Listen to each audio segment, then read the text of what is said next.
Hi, I was hoping I wasn't going to do another video today or yesterday, as it's now almost 1 o'clock in the morning. I do apologise for the noise if you can hear the dripping of my tap in the background. Pardon me. Yeah, I am in the bathroom. Right, I have just finished my first mixture of stuff that you're supposed to take as you're prepping your body for a colonoscopy. And I've done some videos which I haven't uploaded yet, and then I did a live feed because this is probably one of the worst procedures I've ever had to go through. Quite lucky compared to other people that have obviously had to have invasive procedures. But being someone who obviously lives with bile acid malabsorption, the inevitable has happened. And my body is it's purged everything from my bowel as much as it can. I have to redo and repeat the performance later on today to make sure it's completely clear. But the problem I'm having now is the only thing that looks like I am passing is what is like bile salts from my liver, which is part of the problem I've got with having bile acid malabsorption. So when my body is trying to obviously empty my bowels, this is quite graphic, I do apologise, it is literally burning. It's like acid. And this is what I had to explain to the Department of Work and Pensions when I had my assessment, that one of the problems a lot of people with bile acid malabsorption have is because our body basically produces too much bile salts, is that we have an experience where when we do go to the toilet, it is basically like shitting acid. There was actually a woman here on social media last year who took photographs. I don't think she took them herself. I think somebody took for her, of her skin. And because her body had produced so much bile, as she went to the toilet, it actually burned her internally and externally. And she had these blisters on her, like her bum, and like right near like the sphincter, the chocolate star or whatever you want to call it, on her skin. And she had it photographed so she could show people the worst possible case scenario of living with bile acid malabsorption. And it is absolutely horrible. I mean, it's amazing because like I don't feel as bloated, even though I've literally had to take loads and loads of carbonated drinks to kind of drink this like Malvacol stuff. And I do feel really, really like sick. So it's like here and up, I do feel like I just want to puke. But literally what's coming out of me, it just feels like it's just like bile salts now. And it's like literally like someone has turned on a tap and it's just doing its job, this stuff they've given me to drink, which is absolutely revolting, by the way. It's like drinking seawater with salt, with like sand in it or something. It's absolutely revolting. So at the moment, I am in the bath. Yes, not the most smartest thing in the world to be doing, blogging whilst in the bath. But I am in that much pain from the waist down that when I am in this much pain, the only thing I can do is sit in the bath. Because obviously I'm nil by mouth until after my procedure now, I can't even take pain relief because in order for kind of like pain relief to kind of work for me and to be absorbed into my body properly, it works better if I eat. It puts less strain on your organs as well. So like paracetamol, obviously, if you take too much of that. I think it's absorbed through the liver.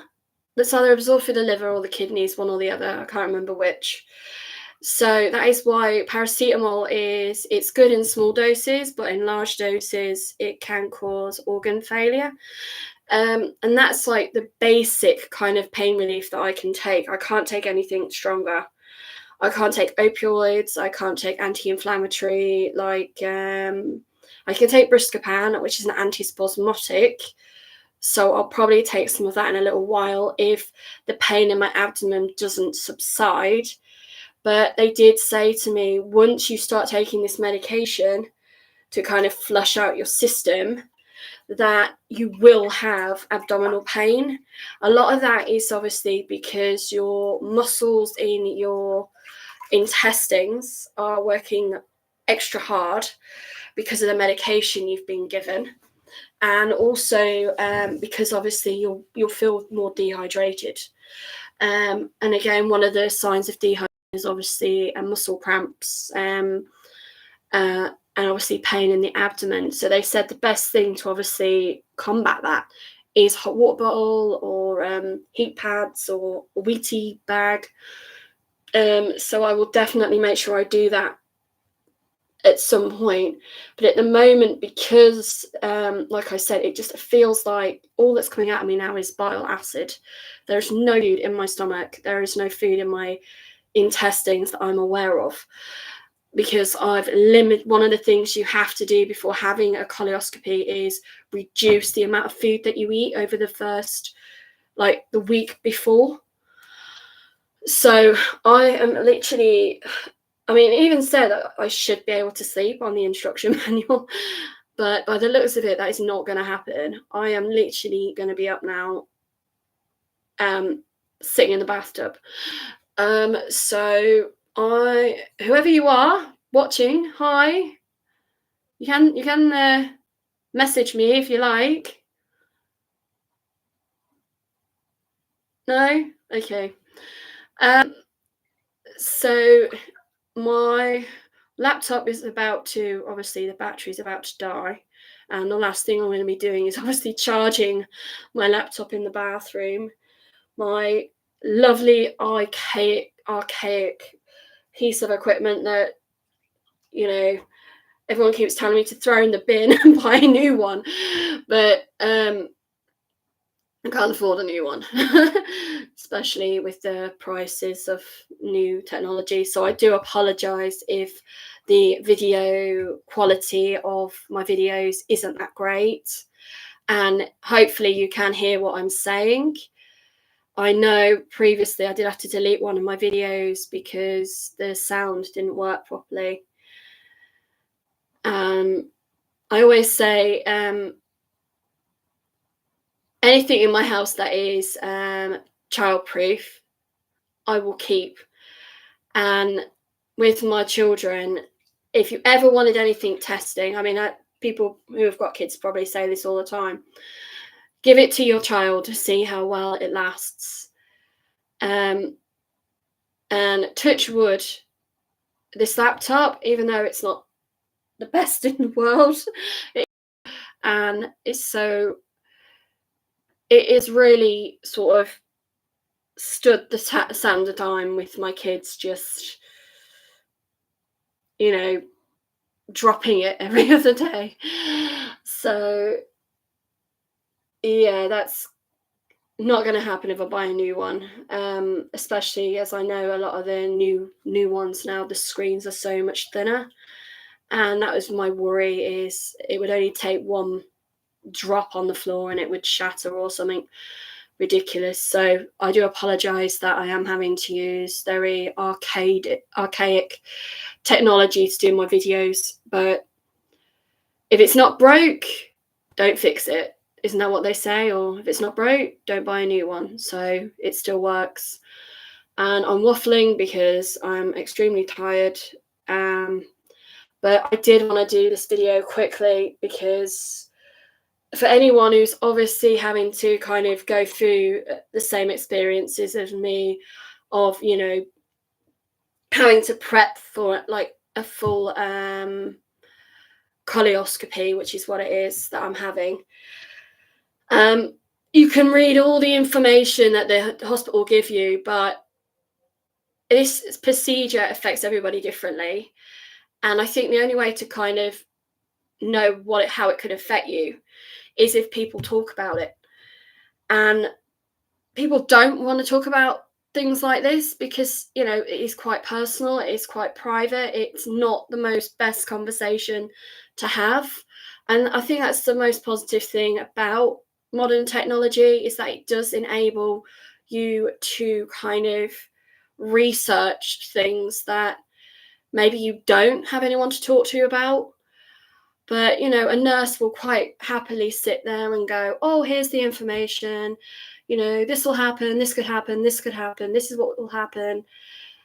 And I think one of the things that somebody said to me once, that is that they were really blessed to have a midwife who had had a baby themselves, because she even openly admitted that until she had actually gone through labour herself, it didn't matter how many books she had read in midwifery school, nothing could prepare you for how things could happen, you know, until you've gone through that kind of experience.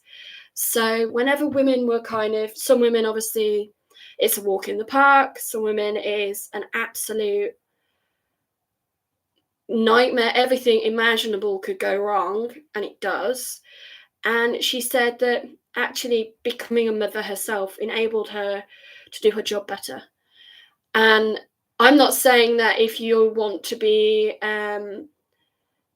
you know, do colonoscopies or endoscopies or for a living, that you should go through that procedure yourself, because, you know, it's unnecessary. Why would anyone want to subject themselves to this kind of invasive procedure unless it was a medical emergency, or, you know, it was needed to make sure there wasn't a medical emergency? But I think, you know, talking to your patients, getting feedback from them definitely is a good way of kind of understanding how this kind of procedure affects people. Because again, it's different for everybody. And myself, obviously, I can't have anesthesia because I don't have anyone to take care of me for 24 hours after. So I'm allowed gas and air, but I'm not allowed anesthesia. And again, that's their rule, not mine. I think the worst experience for me, which is why I said, you know, I'm pretty sure I should be able to endure this, was being induced to have my third child. I had spoken to people who'd been induced. One of my friends, she said it was absolutely amazing, the best experience she ever had in her life. She was given an epidural, she had the baby, there was no complications. Other women I spoke to said, if you can make sure you're not induced, don't be induced. And personally, that is what I would say. But at the time I was induced, I wouldn't say it was very managed correctly. There was a lot of things that didn't go to plan, not just for me, but for the hospital, for the, you know, the maternity department. And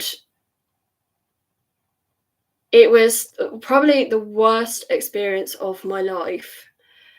And I think if my first pregnancy had been like that, I had any more kids.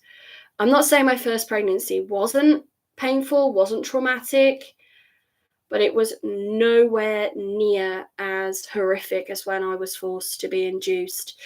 And the main reason they induced me was because of my age. So basically, anyone over the age of 30 is classed as a high-risk pregnancy. Because I had gestational diabetes, I was classed as a high-risk pregnancy.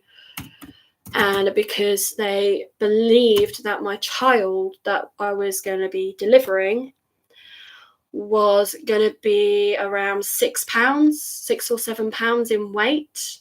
At one point, he was breached. which is fair enough. If the baby's breached and you've got to do emergency C-section, fine.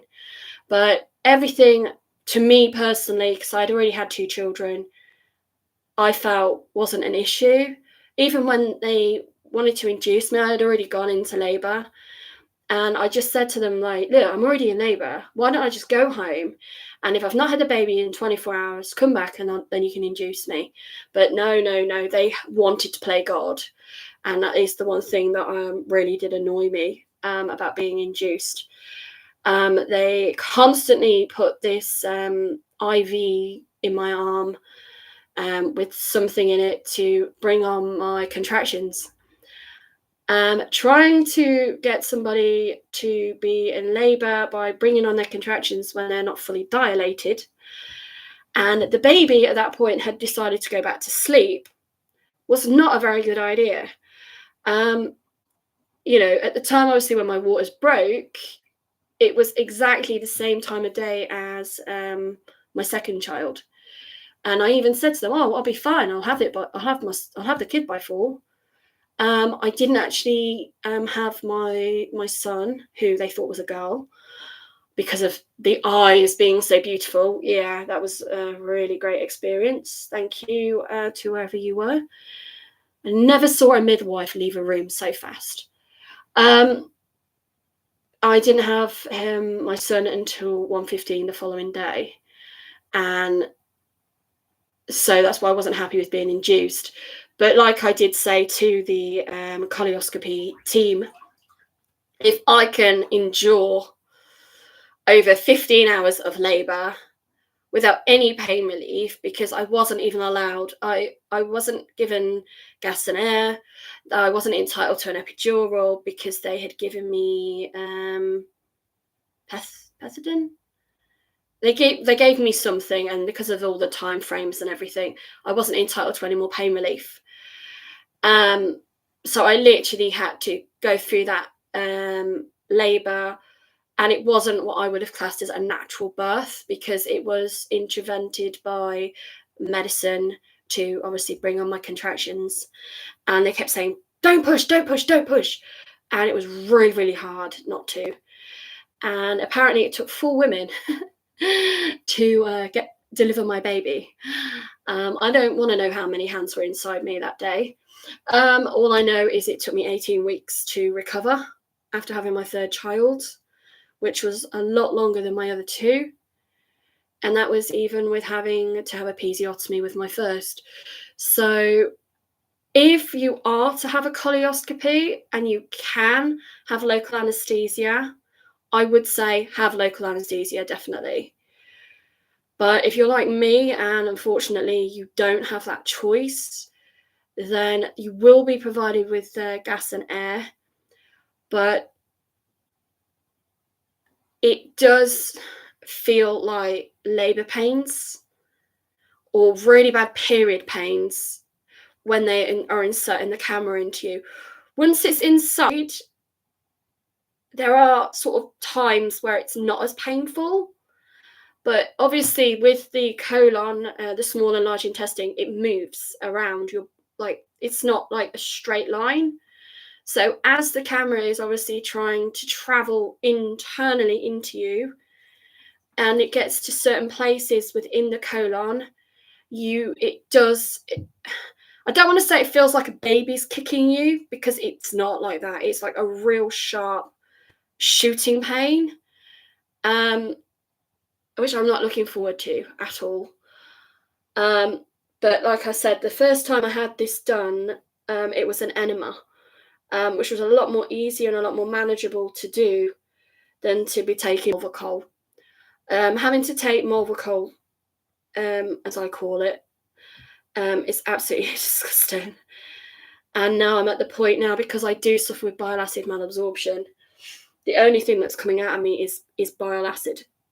There is no food in my body, and it is literally like turning on a tap, and it is burning my skin to the point where I've had to sit in the bath to sort of deal with the pain. So I'm going to end it there. Thank you for tuning in. I do apologise that I have really repeated myself a few times.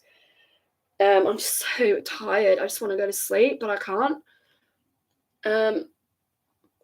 And again, so after I've obviously had the procedure, I will talk about it in more detail and say how it went. And then obviously once I know what my results are, hopefully they'll just say, yeah, you're fine, there's nothing wrong. Worst case scenario, internal like growths could be a possibility in my intestines, but if that is the case, I think I call them polyps, then they'll just remove them there and then, which will obviously me involving them cutting into my intestine, which will then obviously make it extremely sore for a short period of time, and hopefully it'll heal quite quickly to prevent infection. But again, that's something I'd have to be aware of, but it'd be on my medical records. So it's obviously the biggest risk of anything like this is septicemia or staphylococcal, because obviously it is the colon that they are dealing with. So I have read and had somebody read the information to me, and I'm aware of it because obviously I've had this procedure before, or part of this procedure before. And then obviously any other issues like blockages would be something they would mention. Hemorrhoids or piles, as they're called, is another thing they might say is something that a lot of people tend to get, especially after you've had kids. Or if there's anything abnormal, then I'm hoping they would tell me on the day. I don't want them to be like, oh yeah, everything's fine, go home, and then get called in like 2 weeks later or something. But I know if there was a medical emergency, then they're not likely to let me go home. I don't think they would do that. So fingers crossed, there won't be anything too serious. The other thing, obviously, because of my age, because I'm 40 now, and I've had bile acid malabsorption for a while, one of the things it can do is actually deteriorate the intestine lining of the intestine wall quicker, which then obviously means that is something I would have to be aware of. And again, they may look at advising me to change my diet or put me on a different type of medication. But again, I'm not a specialist, so I don't know what they're going to say to me when I have this procedure. But I just think it's important because there isn't a lot of information out there about bile acid malabsorption, and there doesn't seem to be a lot of people talking about, what is it like to have a colonoscopy. And I think, it's important to, if you can sort of support people and share that information, that if you don't feel that uncomfortable about doing so, then to do it. So thank you very much for tuning in, and sleep well, or if you're in another country and it's the daytime for you, enjoy your day. All right, bye for now. Thank you.